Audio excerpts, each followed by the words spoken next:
قرآن کریم میں سورۃ الفتح کی آخری آیت میں اللہ تعالیٰ نے نبی مکرم صلی اللہ علیہ وسلم کے پیارے صحابہ کرام رضی اللہ عنہم اجمعین کی ایک شان بیان کرتے ہوئے ارشاد فرمایا کہ اشداء علی الکفار، وہ کفار کے حوالے سے بڑے سخت ہیں، اور رحماء بینہم، آپس میں بڑے رحم دل ہیں۔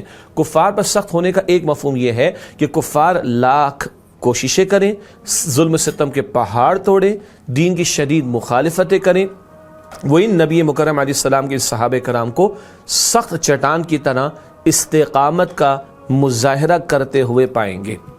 یہ بڑا پیارا مفہوم ہے جو اہل علم نے بیان فرمایا کہ سختی سے مراد کیا ہے کہ جب کفار مشقتیں اور مصائب کے پہاڑ توڑیں گے ایمان والوں پر، تو وہ ایک پہاڑ کی طرح، سخت چٹان کی طرح کھڑے ہوئے تمہیں نظر آئیں گے، اور ان کی اس ثبات میں اور ان کے اس صبر میں اور ان کی استقامت میں کوئی لغزش تمہیں نظر نہیں آئے گی۔ اور ایک پہلو یہ بھی ہے کہ دینداروں کو غصہ کہاں آنا چاہیے؟ جب اللہ کے دین کے احکامات ٹوٹیں۔ اللہ کے نبی مکرم صلی اللہ علیہ وسلم کے بارے میں عائشہ صدیقہ رضی اللہ تعالی عنہا فرماتی ہیں کہ نبی علیہ السلام اپنے ذاتی معاملات میں کسی میں غصے کا اظہار نہ فرماتے، لیکن جب اللہ تعالیٰ کی حدود میں سے کوئی حد ٹوٹتی تو سب سے بڑھ کر غصہ اللہ کے نبی مکرم صلی اللہ علیہ وسلم کو آتا۔ تو اگر کوئی جذبات اور غصے کا اظہار بھی ہے تو وہ دین دشمنوں کے خلاف ہونا چاہیے، وہ دین کے خلاف سازشیں کرنے والوں کے خلاف ہونا چاہیے، تاکہ ان کی سازشوں کا توڑ کیا جائے اور دین کی حفاظت کا اہتمام ہو۔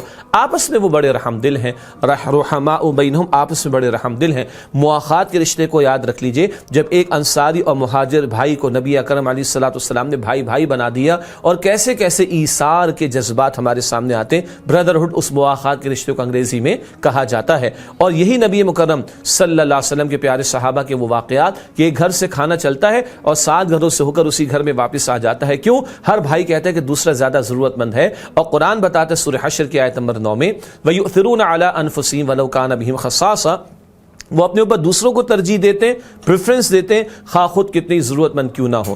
آج ہمارے معاشروں میں، مسلم معاشروں میں ہم دیکھتے ہیں کہ معاملہ الٹ ہو گیا۔ کئی مرتبہ تو کفار ہمیں بڑے اچھے لگ رہے ہوتے ہیں، انا للہ و انا الیہ راجعون۔ آج ان کون ہے؟ آج باربر شاپ پر چلے جائیے، کافروں کی تصویریں آپ کو نظر آئیں گی، اور کئی مرتبہ مسلمان نوجوان کہتے ہیں مجھے میرا گیٹ اپ اس طرح کا بنا دو، انا للہ و انا الیہ راجعون۔ آج ازم اور لیونگ سٹینڈرڈ اور آج معاملات اور آج کوڈز، کن کے کوڈ کیے جاتے ہیں ہماری سوسائٹی کے اندر؟ کافروں کے کوٹ کیے جاتے ہیں۔ الٹا ہو گیا معاملہ، آپس میں سر پھٹول کا معاملہ، آپس میں نفرتوں کا معاملہ، آپس میں بغض اور عناد کا معاملہ، آپس میں دشمنیوں کا معاملہ، ایک دوسرے کے خلاف سخت باتیں کرنا، اور کبھی مذہبی طبقات کی طرف سے مذہب کی بنیاد پر، مسلک کی بنیاد پر سخت باتیں کرنا، کبھی لسانیت کی بنیاد پر، زبان کی بنیاد پر ایک دوسرے کی نفرت جو ہے وہ نفی کر دینا، ایک دوسرے کے خلاف نفرتوں کے بیج بونے کی کوشش کرنا، کبھی خطوں کی بنیاد پر، برادروں کی بنیاد پر۔ انا للہ و انا الیہ راجعون۔ ہوا کیا؟ ایک صاحب علم نے بڑی پیاری بات بیان فرمائی، دین پرائرٹی نہیں رہا تو دین دشمنوں سے جو نفرت ہونی چاہیے وہ بھی ہمارے دل سے نکل گئی۔ لیکن انسان میں جذبات تو موجود ہیں، وہ غصے کا اظہار تو کہیں کرنا چاہتا ہے۔ جہاں صحیح جگہ غصے کا اظہار نہیں ہو رہا تو اب غلط جگہ ہو رہا ہے۔ ایک دوسرے کی گردنیں کبھی اڑا دیتے ہیں، ایک دوسرے کو قتل کر دیتے ہیں، ایک دوسرے کی چوریاں ڈاکے ڈالتے ہیں، ایک دوسرے کی جو ہے وہ کریکٹر اسیسینیشن کرتے ہیں۔ یہ کب ہو رہا ہے؟ کہ جب ہم نے دین کو پرائرٹی نہیں بنایا۔ جب دین پرائرٹی ہوتا ہے تو کفار پر سخت ہوتے ہیں ایمان والے، اور آپس میں نرم دل ہوتے ہیں۔ آج اگر ہم چاہتے ہیں کہ نرم دلی ہمارے اندر پیدا ہو تو دین کو پرائرٹی دے کر دین دشمنوں کے خلاف عالم بغاوت بلند کرنا چاہیے، ان کے حوالے سے اپنے جذبات کا اظہار کرنا چاہیے۔ اور تو اور دیکھیے، ہم اپنے مسلم معاشروں کے اندر وہ جن کو اقلیتیں کہا جاتا ہے اور مائنورٹیز کہا جاتا ہے، خوب آگے بڑھ بڑھ کے ان کی آؤ بھگت کی جا رہی ہے۔ قادیانیوں کا معاملہ دیکھ لیجیے، ہر دوسرے دن کو خبر آتی ہے اندر خانے قادیانیوں کے بارے میں نرم دلی کے مظاہرے پیش کیے جا رہے ہوتے ہیں، اور مسلمانوں پر ظلم و ستم کے پہاڑ کشمیر میں توڑے جائیں، مسلمان پر ظلم و ستم کے پہاڑ فلسطین میں توڑے جائیں، مسلمانوں کی قتل و غارت گری کا معاملہ برما میں کیا جائے، تو ہمارے جذبات نظر نہیں آتے۔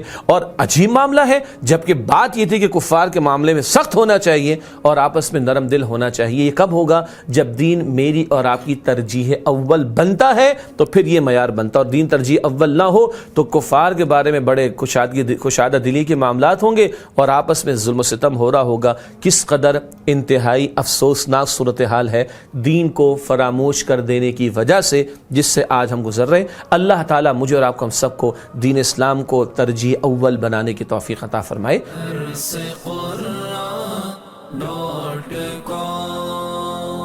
www.darsequran.com